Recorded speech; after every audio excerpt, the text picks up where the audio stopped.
Hey guys, it's Eric with Blood, Steel, and Fitness. and today I wanted to share a little bit about my personal journey with intermittent fasting. So I want to show you a very personal before and after picture. Not too proud of the before, but as you see it up on the screen here, one thing to note is that in the before picture, I was actively trying to lose weight here. I was trying very hard, but just not doing the right things. So I was just stuck and miserable. So in this video, I wanted to share with you the 3 reasons why I was stuck and how intermittent fasting helped me overcome that hurdle to push forward to get to the state where you see in the after position, much leaner, much more healthier guy. So the first reason I was stuck was that I was overcomplicating nutrition. I was aiming for 6 meals a day and I wasn't planning properly. And the reason I wasn't planning properly, because if you multiply that 6 meals a day times 5 days a week, that's 30 meals I would have to prep for. Tremendous amount of prepping, daunting to say the least. So what did I do? I did it like a partial prep where I would just prep lunch. I would do maybe 10 meals prepped, and then the rest was just in the wind. Wherever the wind blowed, I would go, and that's what I would eat. And there's just too much margin for error there for that. So I would not eat, I would overeat. I would not eat what I was supposed to be eating. I wasn't paying attention to macros. So my nutrition was off and I was running at a surplus state for the most part, at a reason I'll get to later down the list here. So just the capacity to be able to plan wasn't there with 6 meals a day for me. So what I liked about intermittent fasting, it simplified that process. And even if I still wanted to get 3 meals a day, that's only 15 meals I would have to plan. So that's not too bad. The second reason I was getting stuck, I wasn't allowing my body to get into fat burning mode. Eating 6 meals a day, your insulin is always high. It's always wanting to take your food and break it down into energy. That's what insulin does. It's kind of a storage mechanism. So it's breaking down, it's taking the nutrients in your food and converting it into energy. So you're constantly in this state. And unless you're following your diet very closely and always in a, tracking to make sure you're in a deficit, it's harder to burn fat in that constant, having that constant surge of insulin in your body. So what I like about intermittent fasting and how intermittent fasting helped me overcome this hurdle was that you're actually in a longer period where you're breaking down stored energy. So when you're fasting, your body produces something called glycogen that gets into your cells, and you basically break down the stored energy, and then that gets into basically fat burning mode. So you're breaking down energy, you're breaking down fat for energy in this 18-hour fasted window that I subscribe to. Naturally, there's other forms of fasting that essentially do the same thing. You're getting into your stored energy, breaking it down, stored fat, breaking it down.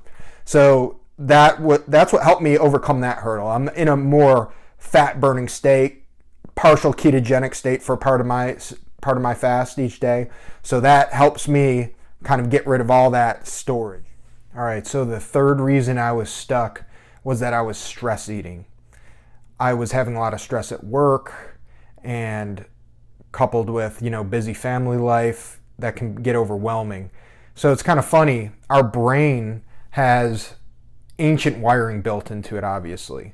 To survive back in the day when we were in the wilderness, before we lived in modern society, we had to struggle to survive. There was predators out there. So our body had a way of letting us know how to react when we're in danger. Pulse elevates, you get more blood flow, your senses become a little more acute, depending on your level of stress. So in modern society, we have less and less of this. So there isn't a tiger in the wilderness coming out to try to maul me and my family. But I have a tremendous amount of email, people coming, calling me, requesting things, so there's this constant influx of stress, but our body reacts in the same way as it did back in ancient times. So our ancient brain wants us fed fat in case we go for prolonged periods without food, that we have the proper stores. It doesn't want us expending much energy. It wants us to lay around in case we go for prolonged periods.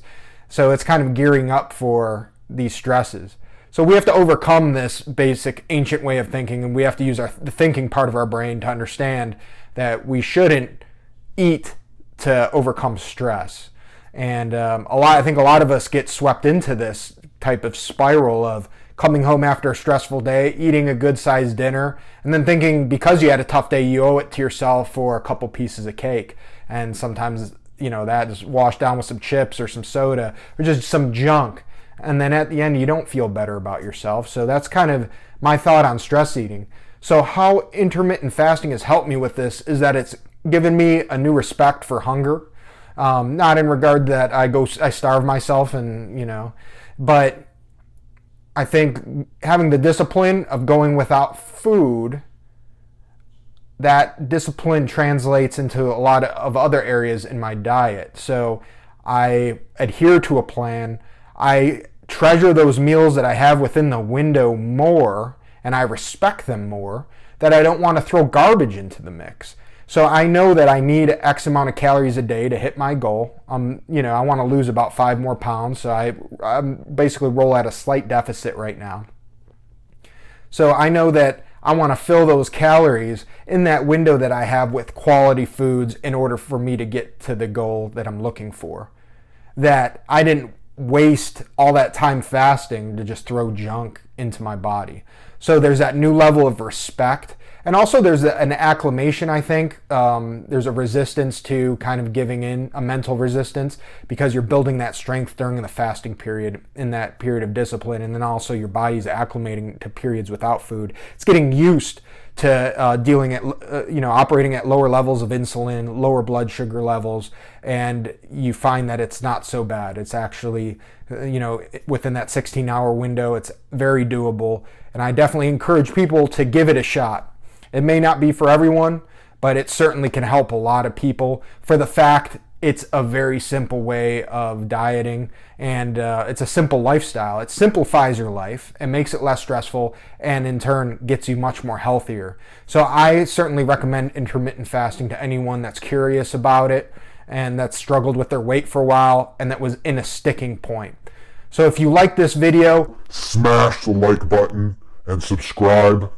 There's more content like this coming. As I mentioned, intermittent fasting is a big component of my health game plan right now, and I look forward to sharing more information with you all out there. So leave a comment down below, and look forward to hearing from you. Thank you.